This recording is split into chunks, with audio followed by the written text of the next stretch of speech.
In today's video, Tony Ferguson responds to Khabib's recent comments, Daniel Cormier previews Islam Makhachev vs Charles Oliveira, Sean Strickland goes off on TJ Dillashaw, the UFC bans fighters from betting on fights, Hasbulla arrives in Abu Dhabi to watch UFC 280, Dillashaw explains why Sterling is a good matchup for him, and Sean O'Malley says he'll be surprised if he doesn't drop Petr Yan.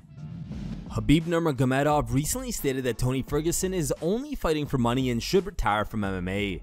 On Wednesday, El Cucuy took to Twitter where he fired back at the Eagle for his recent comments. He wrote, "Oh fathead, when will you ever grow a pair of balls and stop writing checks your body can't cash? Pops would be pissed if he knew how much of a turd you turned out to be. What a eunuch. Does this dude even tiramisu? Champ, CSO."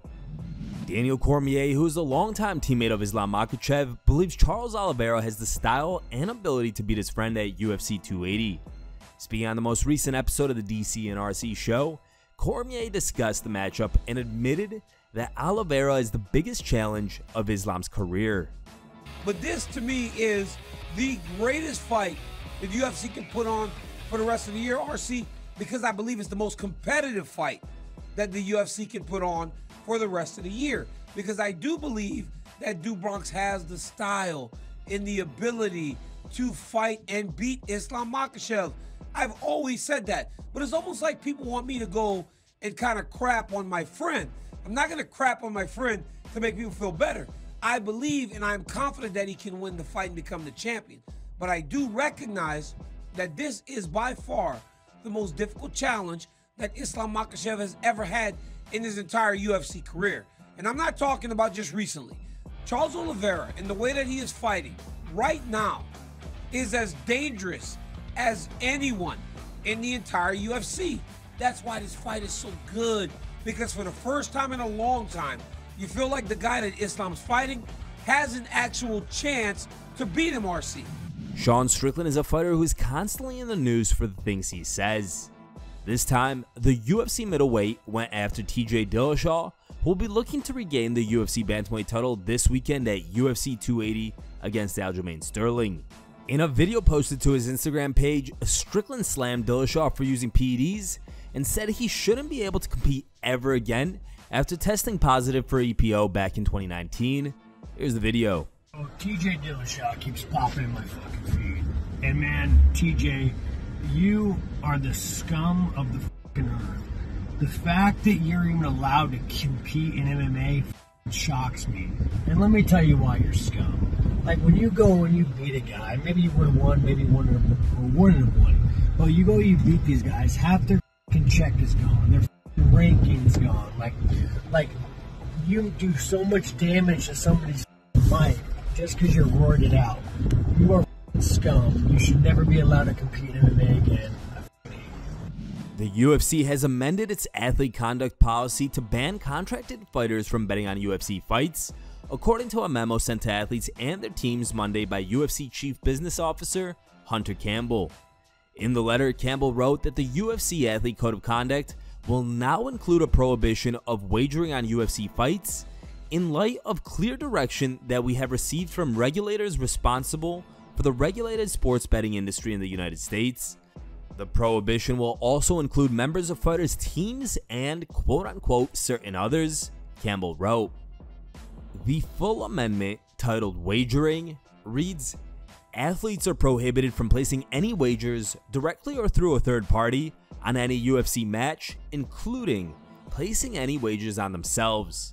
In most states with legalized sports betting, wagering by any athlete directly or through a third party on any MMA match put on by a promoter with which they are affiliated is illegal and may result in criminal sanction.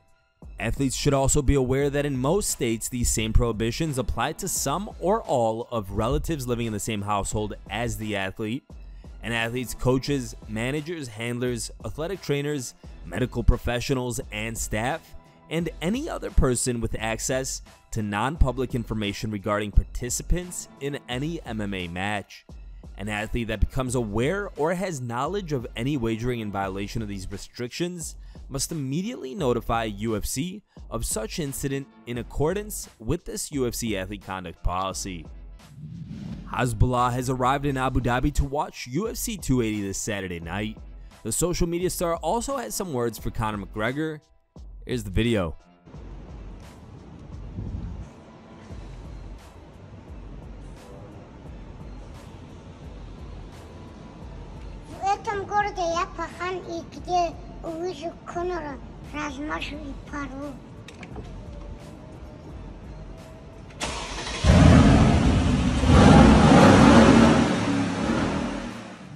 TJ Dillashaw says he is not impressed by Aljamain Sterling's fighting skills.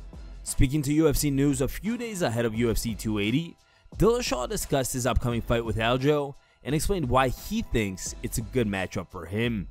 Here's the clip. What makes him interesting and exciting is that it's a great fight for me, that I'm going to come in and show that I'm the more well-rounded fighter against him. I do my homework. I watch my opponents when I fight them. I'm not a guy that's going to sit around and watch fights when I have nothing on the like.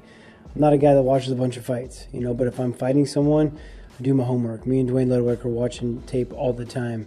Felipe de la Monica, my jiu-jitsu coach, watching tape on him all the time. And yeah, there's some positions where he's very strong, but I've trained for those positions, right? Like I train for worst case scenario stuff, and as well as I train to see what he doesn't do right? So I think he's got some strengths when he takes your back, but other than that, I haven't been like super impressed. TJ also posted this photo on his Instagram page and captioned it by writing, "Waking up 72 hours before weigh-ins and looking and feeling like I'm in the best shape of my life. Hashtag UFC 280, hashtag champ." What do you guys think of Dillashaw's comments? Do you think it's going to be an easy fight for TJ? Leave your thoughts below. Sean O'Malley says he's ready for a 15-minute war against Petr Yan this Saturday night at UFC 280. While speaking to BT Sports' Nick Pete, O'Malley made a short breakdown of the fight and said he would be surprised if he doesn't drop Petr Yan a couple times. Here's the clip. If he shoots, we'll grapple. I'm not going to go out there and shoot. I'm going to go out there and try to take his head off.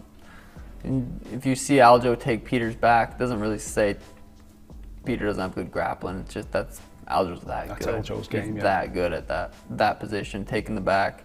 That's where he's best. So you can't really take much of it saying like, oh, I could just go out there and grapple him. Maybe I could, maybe I will, but I think this will be a nice little kickboxing fight for the fans. I think it's going to be a 15-minute sprint. I think he's going to come out there, try to prove a point that I don't belong in there with him, and he's going to go pedal to the metal and try to get me out of there. And I feel the same way. So I don't think he's gonna. I feel like he's gonna have a very, very tough time downloading data on me. It might take him. I just don't think he's gonna be able to figure me out if that's his plan, to go in there and try to figure me out in the first round and then win the second, third. I'd be very, very surprised and impressed if he could do that. I'd be surprised if I don't drop him a couple times. Whether I finish him, I know how tough he is, I know how durable he is. He's a savage. So obviously I'd like to get him out of there, but I know I'm ready for a 15-minute war, but I would be surprised if I don't drop him. Second place was found over Facebook and was posted by a user named Justin. And their top pick was found over Facebook and was posted by a user named Ben N. Thank you guys for watching. If you liked the video, please leave a like and subscribe to our channel to keep up with the latest MMA news.